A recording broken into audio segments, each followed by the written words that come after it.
Bonjour tout le monde, aujourd'hui on va voir l'action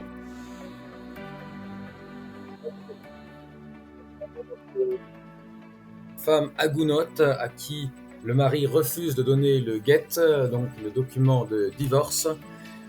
Donc tout de suite on va voir ça et plein d'autres choses. C'est parti. Rav David Mamou, bonjour, Boker Tov.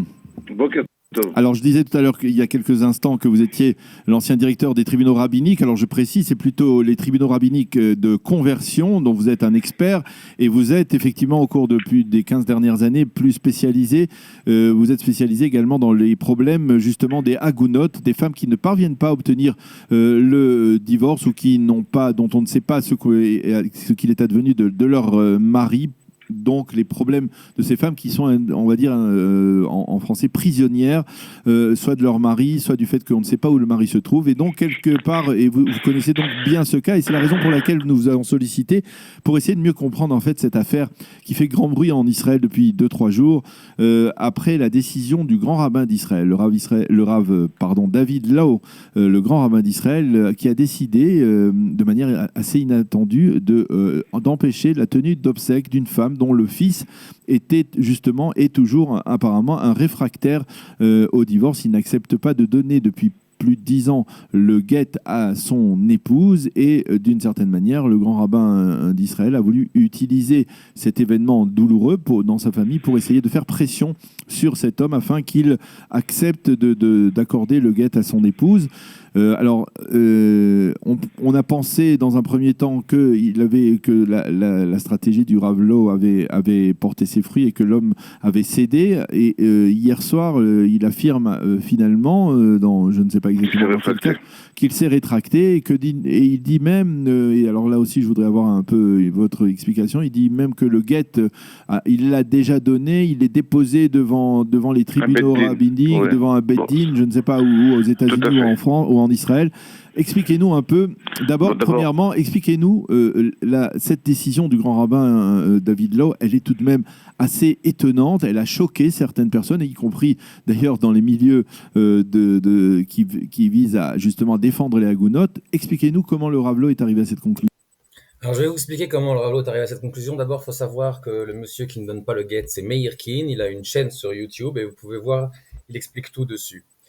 La raison pour laquelle il ne donne pas le guet, elle est très simple, c'est que sa femme a, avec l'aide des tribunaux rabbiniques, kidnappé son enfant. Donc, lui, évidemment, elle a également pris possession, j'imagine, du domicile familial et réclame des pensions alimentaires. Et donc, lui a déposé un guet sous condition donc au Beit Din Sharei HaMishpat, donc à New York,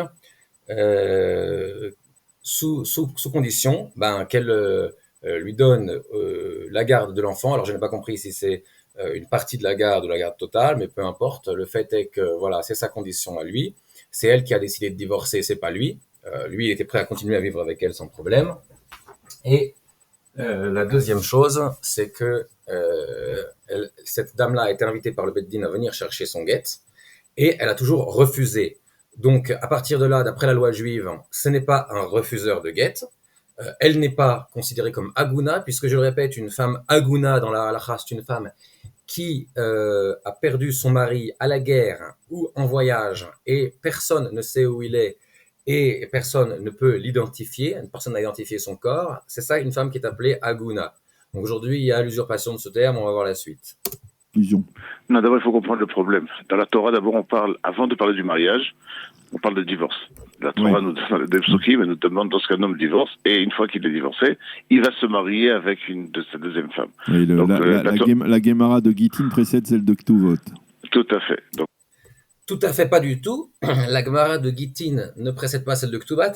La Gemara de Gittin précède celle de Kiddushin. Et Ktubot, donc Kiddushin c'est les mariages, Gittin c'est donc les documents de divorce.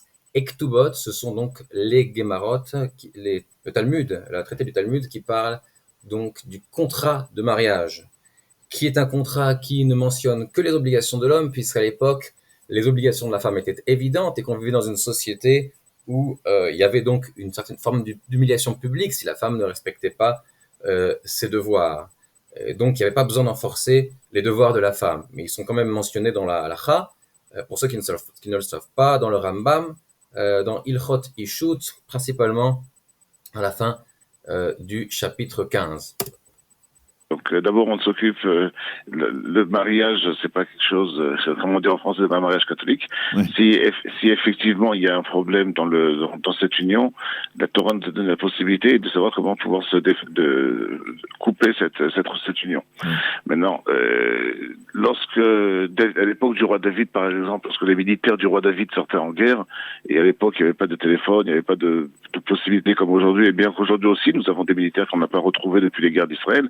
Donc les militaires laissaient devant un beddin un guet à leur femme que s'ils revenaient pas après tant d'années, ils étaient déjà directement divorcés pour empêcher cette situation, comme on a avec le cas du pilote israélien qui a été en 83, je crois, Ron Arad, 84, 86, c'était bon, d'accord, c'était pendant la guerre du Liban, et qui n'a jamais retrouvé son corps. Donc, tous ces problèmes ilchatiques. Autant du roi David, c'était pas après tant d'années tu es divorcé, c'était après la guerre, si je ne reviens pas, tu es divorcé à partir de maintenant, d'après Rashi et d'après d'après le Rabbeinu Tam, c'était un guet total, tu es divorcé, simplement c'était donné en discrétion entre le mari et sa femme, et les femmes n'utilisaient pas ça donc à mauvais escient. Donc voilà. Donc déjà, c'est encore une erreur au niveau de la Gemara. Donc ça, c'est marqué dans la Gemara Ktubot, page 9, folio B, si je ne me trompe pas. Il y a des solutions. Pendant des années, effectivement, même le Beddin Rabbani, et je parle au point de vue politique général. Et d'ailleurs, je rappelle, c'est ça d'ailleurs qui a permis donc à David d'aller avec Bathsheba. C'est parce que son mari Uriah était à la guerre et donc qu'elle avait un guet en toute discrétion. Et donc, évidemment, quand il l'a fait venir, il lui a demandé de présenter son guet. Et donc, comme elle était divorcée, c'est ce qui lui a permis d'aller avec elle. Voilà. Essayez de ne pas rentrer dans des cas très très très compliqués. C'est-à-dire que c'est des sujets qui sont tellement compliqués qu'en général on laisse qu'à des spécialistes, à des grands dayanim du Beddin Agadol, de la Cour suprême religieuse israélienne. Très peu sont les rabbinim qui avaient la force de la halakha de pouvoir donner des permissions à ces femmes de se remarier sur différents cas.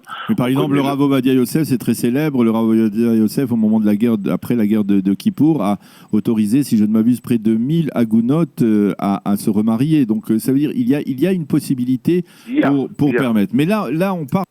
Alors non, je crois qu'il a permis en tout 950 agounotes, et c'est en prenant en compte à la fois la guerre de Kippour et à la fois l'incident du World Trade Center.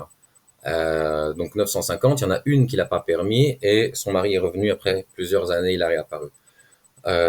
Encore une fois, on mélange les torchons et les serviettes, puisque ici il s'agit de véritables agounotes, des femmes qui ont perdu leur mari à la guerre et ils n'ont pas été retrouvés ou pas été identifiés, ou dans un attentat, ce qui revient au même. Ça n'a rien à voir avec les femmes qui sont à la rabbanout, qui font du kidnapping et de l'extorsion dans les tribunaux non juifs, et qui ensuite veulent garder tous leurs privilèges qui leur sont accordés par des lois qui ne sont pas les nôtres, et en même temps recevoir leur guet. Et c'est le droit du mari de ne pas le donner tant qu'elle ne lui donne pas ce qu'elles leur doivent. Donc encore une fois, encore un grand mélange d'enchants et de serviettes. On parle d'un cas, et c'est un cas, ce n'est pas un cas où le mari est disparu, où il est mort, c'est un cas où le mari refuse systématiquement, on sait où il est. Tout à fait. Non, on va essayer de se focaliser sur ce cas-là. D'accord, on a beaucoup de cas qui sont comme ça aujourd'hui au Beddin en Israël. Puisqu'on parle aussi en français dans une radio française, sachez que rien que cette année, il y a eu plus de 86 cas, que j'ai vérifié ça hier. Je rappelle pour YouTube, fair use. Avec le directeur de Rav Eliyahu Maimon de la division des Agounot d'Israël, c'est lui qui gère tous les problèmes des Agounot d'Israël, il m'a dit que rien que cette année, il y a eu 86 femmes françaises qui étaient de nationalité française, qui ont eu des problèmes, qui n'ont pas réussi à avoir leur guet, et Baruch Hashem, la rabbanout d'Israël, par différentes stratégies, a réussi à leur donner le guet. Donc en un an.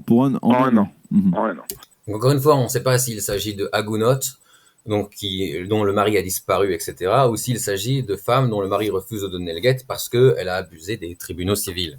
Donc, lorsque lorsque le couple il arrive et ils veulent divorcer, ils veulent aller devant le Beddin, au Hachem, en France, nous avons des rabbins et des grands rabbins, on a tout ce qu'il faut pour pouvoir faire le travail. Maintenant, lorsqu'il y a un problème, lorsque l'homme, en général, pour des raisons qui sont, on va dire, il y a un problème de shlom bayit, il y a un problème d'argent, de couple, il y a un problème d'argent, où, hélas, je me suis rencontré aussi avec beaucoup d'hommes qui n'ont pas compris que leur femme n'est pas leur objet, et que beaucoup de gens, ils vous disent, que j'ai déjà arrêté des gens à l'aéroport Ben Gurion, et ils m'ont dit, vous comprenez pas, ma femme, elle est à moi, et jusqu'à ma mort, elle restera ma femme. C'est basé sur rien du tout à part du machoïsme, et comme une fois j'ai dit à un homme... Alors là, je vous arrête. Alors, avant qu'il l'arrête, effectivement, il nous manque tout le contexte. Il nous parle d'un cas, on ne sait pas de quel cas il s'agit, on connaît rien dessus. Il nous cite une chose, il s'agit d'un cas, il en fait une généralité. Et on voit ici en quoi, effectivement, la vision des rabbins de la rabbanoute est gynocentrique, c'est-à-dire centrée sur le point de vue de la femme.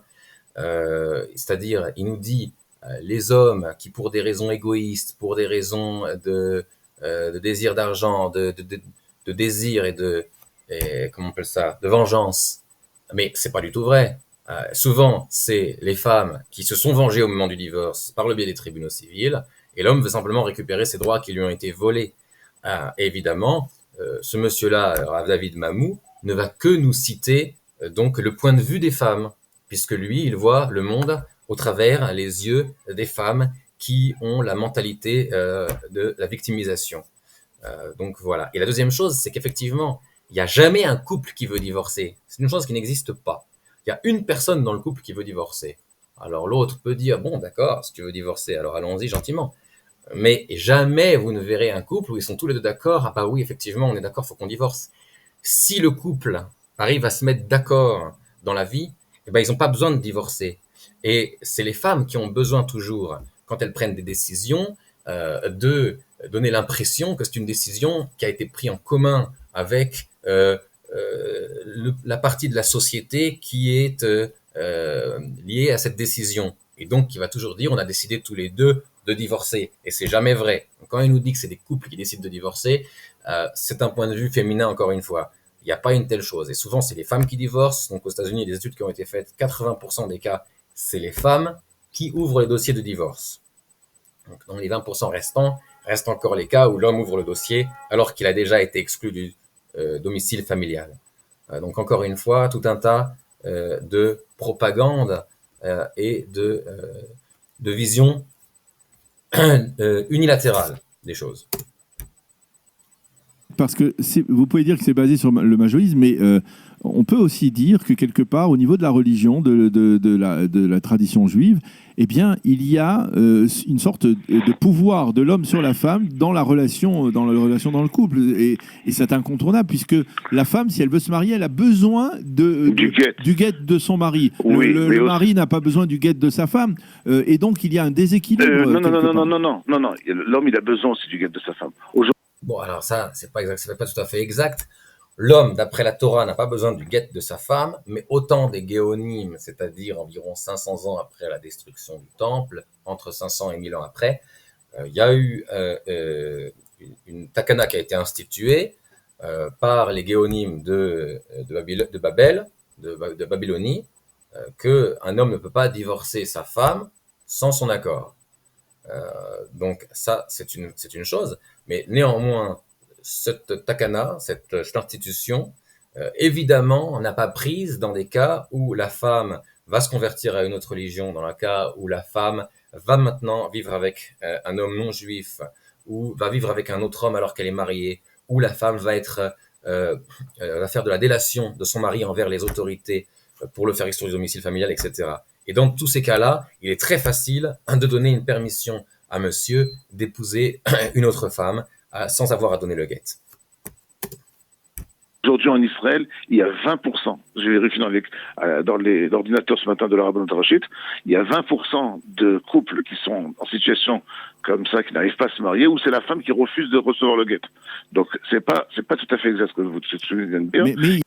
Donc là, il nous a dit une information très importante. 20% des cas où il y a un problème de donation du guet, c'est donc la femme qui refuse de recevoir le guet. Donc là, c'est effectivement de l'abus, puisque Bon, parce qu'en général, les tribunaux civils favorisent les femmes. Et dans 95% des cas, si ce n'est plus, donnent la garde des enfants systématiquement à la femme, et donc les pensions alimentaires, l'appartement, etc. Et l'homme se retrouve en fait quasiment avec rien. Donc, s'il y a 20% de femmes qui refusent de recevoir le guet, c'est beaucoup plus que le chiffre des hommes qui obtiennent la garde des enfants et tout ce qui va avec. Donc ça veut dire qu'il y a vraiment de l'abus ici du côté des femmes. Mais jamais il ne va approfondir le sujet et nous dire qu'est-ce qui est fait pour aider ces hommes-là, alors que du point de vue de la halakha, c'est extrêmement facile de les aider. Mais l'État ne lui donne pas les outils pour le faire. Et d'ailleurs, les rabbins de cette rabbanoute ne vont jamais demander à l'État de leur donner les outils pour faire ça, puisque ça ne fait pas partie de leur agenda du tout. D'après la halakha, il faut donc une permission de 100 rabbins pour les ashkenazim pour pouvoir se remarier sans avoir à divorcer. Mais il est évident que dans des cas de femmes abusives qui font de la délation de leur mari envers les tribunaux qui ne jugent pas d'après la Torah, il est évident que c'est une facilité déconcertante de donner au mari la permission. Il semble qu'il y a un déséquilibre entre l'homme et la femme. Il y a un déséquilibre. Mais d'un autre côté, pour rééquilibrer, la Torah a donné au Beddin de chaque génération de pouvoir faire des pressions dirigées par le Beddin, je précise bien, que chacun va pas, Chasvé Shalom ne va pas prendre la loi entre ses mains et va aller directement faire sa propre loi. Mais le Beddin en Israël, et ça c'est la direction des deux grands rabbins d'Israël, tout a été créé à l'époque du Rav Eli Ben Da'an, qui était le directeur du tribunal.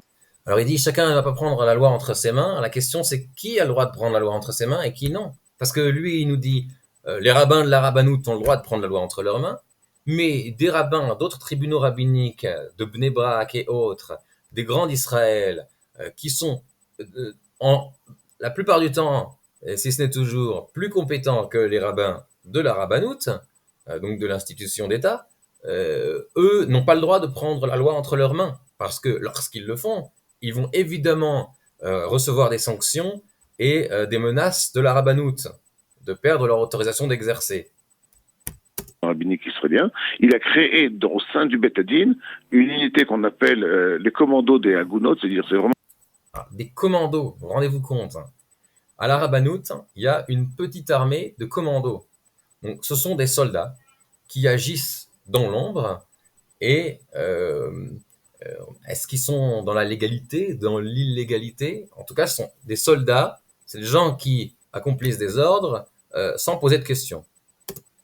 Une unité qui travaille 24 heures sur 24. Combien de fois on nous a réveillés vers 3 heures du matin pour attraper quelqu'un quelque part, et on utilise la loi israélienne, la police israélienne.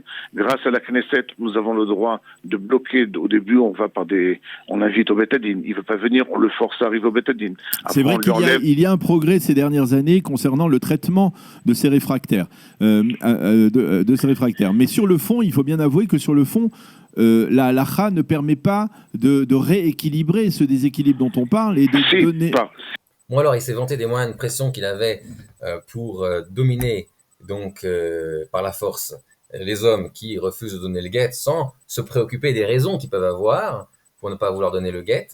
En fait, ce qu'il fait, c'est que quand il fait des pressions comme ça, sans se préoccuper de la raison, sans se préoccuper où est la justice ici, mais uniquement du fait que madame n'a pas son guet et qu'elle doit l'avoir, et que donc nous, la rabbanoute, on est le Beit Din qui a l'autorité à cette génération, et donc nous, on a les moyens de forcer l'homme à donner le guet, et on s'appuie sur ce qui est marqué dans la Gemara, que tous les ignorants connaissent, que s'il ne veut pas donner le guet sans raison, eh ben on peut le forcer, et le taper jusqu'à ce qu'il dise « je veux donner le guet », et donc, ils vont utiliser toutes les sortes de moyens de pression pour empêcher l'homme de vivre complètement et l'incarcérer, etc. Et pour pouvoir le forcer à donner le guet. Mais quand c'est une femme qui ne veut pas recevoir le guet, alors là, il n'y a pas tous ces moyens de pression. Et ils ne vont pas faire d'efforts dans ce sens-là. Parce qu'à donner la force au Beth Din d'attraper un homme qui refuse de donner le guet lorsque le Beth Din considère que la femme a raison. On l'a marqué dans la Gemara, Kofi Noto Atchorome Rotseani. On le force jusqu'au moment où je vous pose une question. Alors, c'est pas lorsque le Beth Din considère que la femme a raison. C'est lorsque la loi de la Torah implique que l'homme refuse de donner le guet sans raison et qu'il a tort. C'est pas lorsque le Beit Din décide. Si le Beit Din décide de façon ostentatoire, alors qu'ils savent très bien qu'ils sont dans l'erreur du point de vue de la loi, leur décision ne vaut rien du tout. Et le guet est appelé guet meoussé, et il n'est pas un guet. La femme, son âme n'a pas été détachée de celle de son mari, elle est encore considérée comme une femme mariée, et ses enfants de son prochain mari seront tous des bâtards. Est-ce que Kofi Noto, ça veut dire on le force, mais depuis le premier jour, on le force ou on attend 1 an, 2 ans, 5 ans, 10 ans? Non. Ça dépend du cas. C'est tout à fait chaque cas. J'ai eu des cas où la femme a demandé le guet et elle nous a expliqué pour des raisons que je ne veux pas rentrer pour des raisons personnelles, mais pour des raisons de secret professionnel. Mais après, dès qu'elle a fait une plainte au Beit Hadin, la plainte était tellement grave qu'elle a découvert des choses importantes où le Beit Hadin, après même pas une semaine, a décidé d'arrêter son mari. On n'attend pas un laps de temps. Alors revenons à l'affaire du Ravelot, à l'affaire de ces obsèques. Non, mais le Ravelot, il fait partie il a une politique, il est le grand, il est le président des tribunaux rabbiniques. Tout à fait. Mais lui, sa politique en tant qu'halakha, c'est de venir utiliser tout ce que nous avons entre les mains aujourd'hui, c'est de bloquer, par exemple, les permis de conduire, interdire d'avoir un compte en banque, interdire de sortir du territoire, de prendre le passeport. Interdire d'avoir un compte en banque, c'est plus ou moins une condamnation à mort, hein. Parce que quand on n'a plus de compte en banque, comment on peut trouver un emploi, comment on peut payer ses factures, hein, on se retrouve quasiment obligé de vivre dans la rue. Après, il faut des miracles pour pouvoir survivre. Mais jamais la loi n'a permis de tuer quelqu'un pour pouvoir avoir un guet. Après, ça c'est les premières choses. Deuxième chose, on arrive aussi. C'est vrai que c'est rarissime d'empêcher la tenue d'obsèques.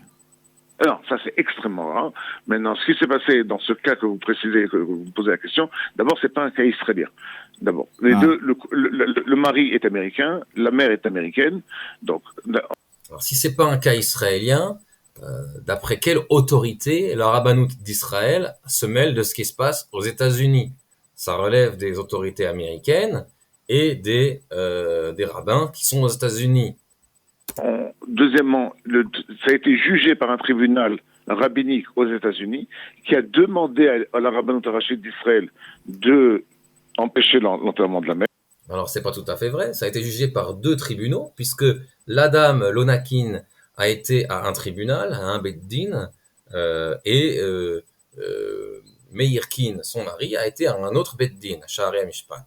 Et chacun ont émis des psakim différents. Simplement, il faut savoir qu'il y a une loi dans la Torah, c'est que celui qui est appelé au Beit Din, qui est, comment on appelle ça, le défendant, a le droit de choisir son Beit Din. Et donc, étant donné que c'est l'Onakin qui demande à Meir Kin quelque chose, c'est son droit de choisir le Beit Din. Et s'ils sont pas d'accord, ils choisissent chacun un Dayan, et les 2 choisissent un 3e. Et donc, ici, le Beit Din de Madame Kin n'a aucune autorité en la matière. Et donc, il n'a pas à faire appel à la rabbanout en Israël, d'autant plus que ce n'est pas sous leur autorité d'après la législation. Le Ravelot, d'après ce que j'ai entendu, d'après le conseil juridique du gouvernement, et même d'après le ministère des cultes, n'a pas la force de la halakha, mais ce qu'il a donné comme explication, il a dit, moi je veux montrer déjà qu'il y a une orientation. C'est-à-dire que c'est vrai que peut-être je n'ai pas la possibilité, parce que la mère est une tierce personne, et j'ai voulu faire pression sur son fils. Et aujourd'hui, au Beit Din d'Israël, hier, il a demandé conseil à un tribunal de la Cour suprême de juger le cas, mais même il n'y a pas eu de dossier qui a été ouvert. C'est-à-dire que ce dossier-là qu'on est en train de parler dans la presse n'a jamais été ouvert au Beit Din en Israël. Il n'y a aucun dossier qui porte ce nom. Comment le Ravelot a pu essayer de faire pression de cette manière en empêchant la tenue si vous savez combien de pression on essaie de faire par des pressions psychologiques, et Baruch Hashem. Alors, c'est une très bonne question de l'intervieweur, hein. Comment il a pu intervenir si ça relève pas de l'autorité de la rabbanout, si c'est pas dans la légalité? Ah, si vous saviez combien de fois on opère hors de la légalité. Il y a beaucoup de cas qui n'arrivent nulle part et on a sauvé des centaines et des centaines de femmes. Je parle personnellement des choses que nous avons fait. Et bien sûr, sous la direction des tribunaux rabbiniques, aucun rave n'agit tout seul. On a toujours un bédine qui nous donne des ordres au-dessus de notre tête. Et très souvent, par des pressions psychologiques, par des pressions d'arrêter un avion, de mettre les menottes, de faire venir la police. Et Baruch Hashem, les gens en général, quand ils se retrouvent des fois devant des situations très difficiles, ils ouvrent les yeux, ils comprennent qu'ils ont fait eux-mêmes, ils transgressent la halakha. Alors, interprétation personnelle de David Mamou, que lorsque tu mets les gens dans des situations extrêmement difficiles dans la vie et tu leur envoies plein de problèmes, eh bien, s'ils décident de donner le guet, Monsieur David Mamou nous lit dans l'esprit des maris qui ne veulent pas donner le guet. Lorsqu'ils décident de donner, c'est forcément qu'ils se sont rendus compte qu'ils avaient tort et qu'ils devaient le faire. C'est pas parce qu'ils se sentent forcés et qu'ils ont toujours pas envie de le faire. Donc, pour lui, tous les guitines qu'ils ont donnés forcés sont forcément cachers. Mais si on avait la possibilité de lire dans l'esprit des maris et qu'on se rendait compte que dans l'esprit de certains ou de la majorité ou de tous, eh bien, en fait, ils n'ont pas du tout envie de donner ce guet, mais qu'ils se sentent obligés pour pouvoir survivre à cause de toutes ces sanctions terribles qui se sont imposées par la rabbanoute, qui les empêchent de sortir du territoire, qui les empêchent d'avoir un compte en banque, etc., ou de pouvoir exercer, pour ceux qui ont besoin de permis qui leur sont retirés. Eh bien, on se rendrait compte que les guettes sont pas cachères et que madame était une femme mariée et qu'elle se rend maintenant, comment on appelle ça, elle se rend coupable de la peine capitale et que ses enfants sont tous des mamzerim, des bâtards. Mais monsieur est sûrement un meilleur lecteur d'esprit que la plupart des gens. En ne refusant de donner le guet à leur femme. Le Ravlo a voulu aider cette femme, a voulu utiliser sa place de grand rabbin pour montrer aussi une orientation que le grand rabbin d'Israël. Alors là, il a voulu aider cette femme, maître mot, on répète, sauver des femmes, il a dit tout à l'heure. L'important, c'est de sauver des femmes. L'important, c'est pas de sauver l'opprimé, l'important, c'est pas de faire justice, l'important, c'est de sauver les femmes. Il nous a dit ici quel est l'agenda de la rabbanoute, puisqu'effectivement, les 20% d'hommes qui ne reçoivent pas qui ne peuvent pas donner leur guet puisque madame refuse de le recevoir, évidemment, il n'y a rien qui va être fait pour les aider. Ça, on n'en parle pas, sauver des hommes qui sont à l'étranger, qui appellent la rabbanoute en Israël parce que madame ne veut pas recevoir le guet. On n'a jamais entendu d'une telle chose, donc voilà. Est sensible à ce sujet et n'arrête pas de demander aux Dayanim trouver des solutions ilchatiques d'après la loi israélienne et la loi internationale qui nous permettent aujourd'hui de pouvoir faire des miracles. C'est pas que en fait, ce qu'on fait, c'est qu'on applique la halakha. Dans des années, la halakha n'a pas été appliquée. Aujourd'hui, voilà. Alors la halakha, elle est appliquée. Alors il a besoin de justifier ce qu'il vient de dire. Il a dit trouver des solutions ilchatiques. Bon, ça signifie qu'ils font des choses qui sont pas marquées dans aucun livre. Maintenant, il dit on applique la halakha. Il revient en arrière. On fait ce qui est marqué dans les livres. Donc, ils font ce qui est marqué dans les livres ou ils inventent des nouvelles choses qui ne sont pas marquées dans les livres. On ne sait pas. Appliqué effectivement maintenant, et on le voit, c'est très marquant, mais il faut bien avouer que les réactions ont été mitigées. Il y a d'une part ceux qui ont applaudi le Ravlo pour sa détermination à essayer de libérer cette femme-là, mais paradoxalement, dans les organisations de Tohanot Rabbaniot, des ONG féministes qui veulent œuvrer pour faciliter la libération de ces femmes agounotes, eh bien, on a le sentiment qu'il s'est fait un peu écorcher également le Ravlo. On l'a critiqué pour avoir eu... Bah oui, on l'a critiqué parce qu'il a empêché à une dame de se faire enterrer. Alors, c'est une femme. Donc évidemment, il ne faut pas que des femmes soient atteintes en chemin lorsqu'on essaie de faire du mal aux hommes pour que les femmes se sentent bien avec un guet qu'on ne sait pas s'il est caché ou pas. Si ça touche des femmes, c'est pas bon. Si on met un grand-père qui est sous appareil respiratoire en prison alors qu'il n'a rien à voir avec la décision de son fils, alors là, les organisations féministes ne vont pas se plaindre, personne ne va se plaindre. Mais si maintenant on empêche à une femme d'être enterrée, alors là oui, c'est un gros problème.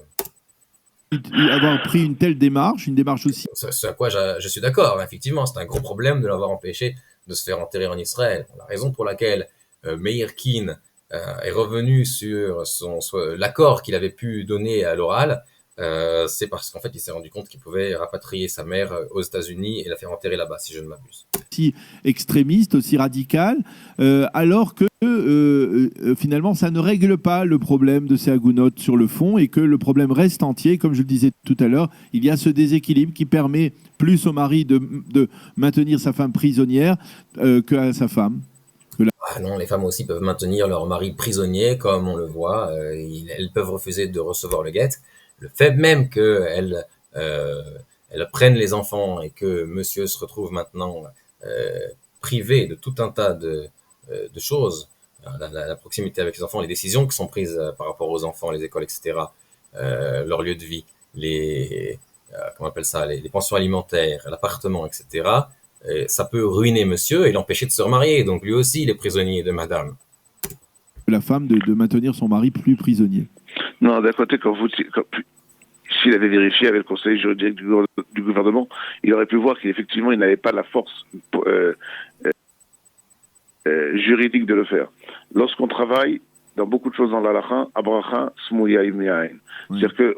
Non, la bracha, elle n'est pas smouya imiyain. Ça veut dire la bénédiction n'est pas cachée avec le vin. Non, la bracha est smouya min ha'ain. La bénédiction est cachée de l'œil. Donc, s'agit-il d'un lapsus révélateur? Dites-moi ce que vous en pensez dans les commentaires. On n'a pas besoin de raconter, c'est pour ça que je suis très flou de ce que, dans mes réponses, de ce que nous sommes en train de faire. Nous sommes en contact avec énormément de gouvernements à travers le monde. Les gouvernements, mais je pose la question autrement, Rav Mahou. Est-ce qu'on ne peut pas, aujourd'hui, au XXIe siècle, avec tous les progrès que la halakha fait également pour s'adapter au monde actuel, essayer de trouver une solution qui est conforme à la halakha, qui place le mari et la femme sur le même piédestal au moment du mariage. Et que la femme, que l'on n'ait pas ce sentiment, vous savez, les termes utilisés dans la Gemara, y compris selon lesquels la femme est achetée par l'homme, vous savez, ce sont des termes qui aujourd'hui, dans la réalité moderne aujourd'hui, choquent. Et il y a dans les ONG, en tout cas israéliennes, de féministes, il y a une volonté d'essayer de rééquilibrer tout cela. Est-ce que vous pensez qu'il y a une solution ilchatique, rabbinique, qui permet de modifier ce déséquilibre dont je parlais? D'abord, le déséquilibre, il est aussi par rapport à une société, c'est par rapport à la société dans laquelle on vit. Bien sûr. Je vais quand même réagir à ce qu'il a dit l'intervieweur. La femme est achetée par l'homme dans le Talmud, donc le premier ou le deuxième chapitre du traité Kiddushin, on dit là-bas, la femme est acquise de trois façons. Par l'union, par un contrat ou bien par de l'argent qu'elle accepte. La femme est acquise. Qu'est-ce qui est acquis de la femme? Alors, elle n'est pas acquise comme un serviteur, donc c'est pas vraiment de l'esclavage, la servitude dans la Torah. Elle n'est pas acquise comme un serviteur ou comme un objet. Elle est acquise pour son exclusivité sexuelle. Donc c'est ça l'acquisition qui est faite. Donc effectivement, après, il y a les devoirs de l'homme envers son mari et de la femme envers, de l'homme envers sa femme et de la femme envers son mari. Ce sont des devoirs de couple. Mais l'acquisition dont on parle dans le traité Kiddushin, dans le Talmud, c'est l'acquisition de l'exclusivité sexuelle de la femme. Pour comprendre que la halakha était au contraire à l'avant, comme la Ketouba était en avance plus de 2000 ans sur l'humanité. Les droits de la femme, même dans la loi française ou israélienne, c'est des lois qui sont depuis les années 50-70 et pas avant. Et la Torah déjà, lorsque il y a un mariage, elle donne déjà les droits à sa femme à travers la Ketouba. Deuxièmement, il faut comprendre des Gmarot, quand vous avez dit la femme a été achetée, mais il faut pas oublier qu'à Isham Mitkadeshet, on fait des Kiddushin, à les sanctifier. Donc ça dépend à ce qu'on parle sur un terme juridique ou un terme spirituel. Deuxièmement, sanctifier, ça peut aussi se traduire en fait consacré. Elle est consacrée à son mari, à l'exclusion de tous les autres hommes du monde. Troisièmement, le point qui se développe énormément au sein des Dayanim en Eretz Israël, et il y a un énorme travail qui est fait là-dessus, mais une révolution, on peut pas la faire en 2-3 ans ou même en 10 ans. C'est quelque chose qui va se faire, à mon avis, sur une cinquantaine d'années, mais on arrive aujourd'hui, c'est que lorsqu'on signe la Ketouba, de donner un contrat déjà de divorce, c'est-à-dire le mari et la femme s'engagent au moment de la Ketouba à remettre la décision devant un tribunal rabbinique en cas de conflit de plus d'1 an. Donc, comme il le dit, ce serait une révolution. Les grands d'Israël se sont depuis que l'idée a été émise, élevée contre cette option. D'abord parce que ça part mal pour le mariage quand on commence comme ça. Et deuxièmement parce que, comme ont écrit le Rav Sternbuch et d'autres Gdolim, d'autres grands hommes d'Israël, sages, ça pose des problèmes au moment du divorce. S'il a donné son accord au Beth Din au préalable pour donner le guet au moment du divorce, si au moment du divorce, il ne veut pas donner le guet malgré qu'il s'est engagé à donner cette responsabilité au Beth Din, si le Beth Din donne le guet en s'appuyant sur le papier qui a été signé avant le mariage, le guet ne sera pas un guet si monsieur n'est pas satisfait avec ça. Donc, la femme sera échetiche, femme mariée, et ses enfants seront à nouveau des bâtards. Donc, ça ne résout vraiment aucun problème, à moins que le seul problème qu'on veuille résoudre, c'est que la femme ne se sente pas ostracisée par la société et qu'elle puisse continuer sa vie comme elle en a envie, sans avoir à subir le regard d'autrui et le jugement d'autrui. Ce qui donne la possibilité à l'homme, mais cette révolution, elle est basée beaucoup sur ce que je vous ai fait comme allusion au début, aux militaires du roi David à l'époque du Tanakh, qui donnaient la possibilité à leurs femmes de se retrouver divorcées s'ils ne revenaient pas. Il y a beaucoup de dayanim, de juges de l'État d'Israël qui travaillent sur de l'application dans la loi moderne israélienne, que dans chaque mariage, le mari déjà au moment du mariage donne la possibilité au Beth Din de pouvoir donner le guet à sa femme en cas de divorce. Mais c'est un processus qui est très compliqué et pratique, qui est en train de se faire, à mon avis, d'ici un certain nombre d'années où on sera, si Dieu veut, encore parmi là, de ce monde, on verra déjà des solutions pour qui vont ajuster la halakha à la loi moderne que nous avons en Israël. Mais aujourd'hui, ce qu'il faut comprendre, ce qui est très important, et ça, dans le sein de la Rabbanut Harashit, des tribunaux. Alors, faut-il ajuster la halakha, la loi juive, à la loi moderne? Ou est-ce qu'il faut ajuster la loi moderne à la loi juive? Je veux dire, nous, on a une loi qui nous a été donnée au Mont Sinaï il y a 3500 ans. On n'est pas censé s'attacher à une autre loi que celle-là. Donc, s'il y a une autre loi qui a un problème avec la nôtre, c'est à elle de s'adapter. C'est pas à nous de nous adapter à la loi séculaire. Rabbinique d'Israël, il y a un département d'une vingtaine de personnes qui travaillent matin, midi et surtout le soir à s'occuper que d'aider ces femmes-là. Et même il y a peut-être la personne qui travaillait avant sur Kol Israël, qui a fait sa reconversion dans le. Voilà, il y a une petite armée des ombres de 20 personnes donc, qui font des enquêtes pour rechercher les hommes à l'étranger, en Israël, je sais pas quelles difficultés ils peuvent avoir, rechercher les hommes, essayer de trouver des contacts, leurs patrons, leurs amis, leur famille, leurs comptes en banque, et en fait de leur ruiner la vie, quoi. Voilà, cette petite armée des ombres, donc qui suit les ordres qui leur sont donnés, hein, sans se poser de questions de conscience. Monde de Toanot Rabbanit, des avocats du Beth Din, Kativ Israor, qui fait un travail extraordinaire et qui a sauvé dans une association bénévole de femmes en Israël des dizaines et des dizaines de femmes par année. C'est-à-dire le monde rabbinique aujourd'hui a changé. Le Ravlo, par son acte, il a voulu montrer. Sauver des femmes, je sais pas, sauver des femmes, ça veut dire quoi sauver des femmes? Et pourquoi toutes les femmes mériteraient d'être sauvées? Je veux dire, tout le monde ne mérite pas d'être sauvé. Il y a des hommes qui méritent pas d'être sauvés. Lui-même, il est d'accord là-dessus. Donc, s'il y a des hommes qui méritent pas d'être sauvés à cause de certaines de leurs actions, il y a des femmes non plus qui méritent pas d'être sauvées à cause de certaines de leurs actions. Donc, est-ce que tout le monde mérite d'être sauvé parce que c'est une femme? Maintenant, parce que c'est une femme, alors elle mérite d'être sauvée. Sauvée de quoi? Sauvée d'elle-même. Elle veut pas maintenant partager la garde des enfants et ne pas voler son mari. Alors, elle s'empêche d'obtenir son guet. Alors, on doit la sauver d'elle-même. Elle peut pas se sauver elle-même. Elle peut pas accepter ça. Je veux dire, est-ce que tout le monde mérite d'être sauvé? Et puis, le fait de lui donner un guet, donc on ne saura jamais s'il est caché ou pas, et que ses enfants risquent d'être des bâtards, et qu'elle risque de faire des fautes qui vont la rendre passible de la peine capitale. Est-ce que ça s'appelle la sauver? Ça n'a pas de sens ce qu'il dit. Montrer que les choses changent. Le silence qu'on a vécu pendant quelques années, il était scandaleux. Lorsque quelqu'un il a une femme dans sa famille, une sœur ou une amie proche, on a envie d'hurler, et le Beth Din et l'acte du Ravlo a dit, mesdames, on est là, nous en tant que grand rabbin d'Israël, je suis avec vous et je ferai tout ce que je peux faire en tant que grand rabbin pour pouvoir aider et donner la possibilité. Et c'est pour ça que je voulais préciser. Est-ce que quand on a dans sa famille un père, un frère, un fils, un oncle, est-ce qu'on a envie d'hurler quand il se fait violer par le divorce? et que il se fait exclure de sa maison, et qu'il se fait enlever ses enfants, et qu'il se fait prendre son domicile, et qu'il se fait prendre sa parnassa, son gain, son travail. Est-ce que on n'a pas envie d'hurler? Non, mais ceci n'intéresse pas Monsieur Rav David Mamou. Apparemment, il n'y a que lorsqu'on est une femme qu'on intéresse Rav David Mamou. Que non seulement il aide, Et le Rav Lau, je sais pas, peut-être c'est parce que il y a une expression qui dit My name is the law, je suis la loi.